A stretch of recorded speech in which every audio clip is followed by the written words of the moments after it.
오늘부터 충북에서도 청소년 백신 접종이 시작됐습니다. 수능 시험을 앞둔 고3 학생들인데요.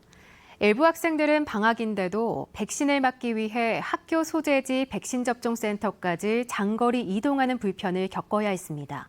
보도에 김영희 기자입니다. 예방접종센터가 모처럼 백신을 맞으려는 사람들로 북적입니다. 수능을 앞둔 고3 학생들입니다. 예진표를 꼼꼼히 작성하고 진찰받고 주의사항까지 설명 듣고 나서야 차례차례 접종실로 향합니다. 부작용이 좀 걱정되긴 하는데 그래도 맞아서 마음이 편해졌다는 사람들도 많고 저도 맞는 게 마음이 편해질 것 같아서.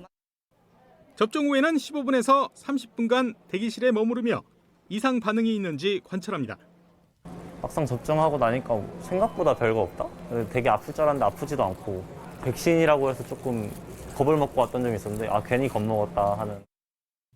고3 학생과 고등학교 교직원 2만 300명을 대상으로 한 백신 접종이 충북에서도 시작됐습니다. 백신은 화이자, 학교별로 지정된 날짜에 접종 받아야 합니다. 1차 접종은 오는 27일까지, 2차 접종은 다음 달 9일부터 17일까지 마무리됩니다. 재수생은 다음 달부터 맞습니다.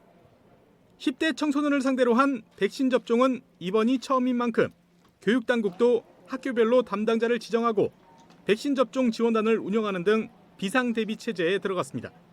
학교에 담당자별을 지정을 해서 그 학생들이 접종을 하고서 이상이 있다라면 모니터링을 해서 바로바로 병원과 연계돼가지고 이렇게 할 수 있도록 저희들이 추진을 하고 있습니다.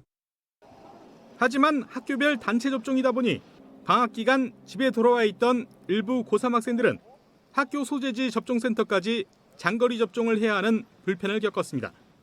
왔다 갔다 하면서 오히려 많은 사람들을 접촉하고 하는데 이게 백신을 맞으려고 가는 건데 교통수단을 이용하니까 그게 오히려 불편한 점이 많았던 것 같아요.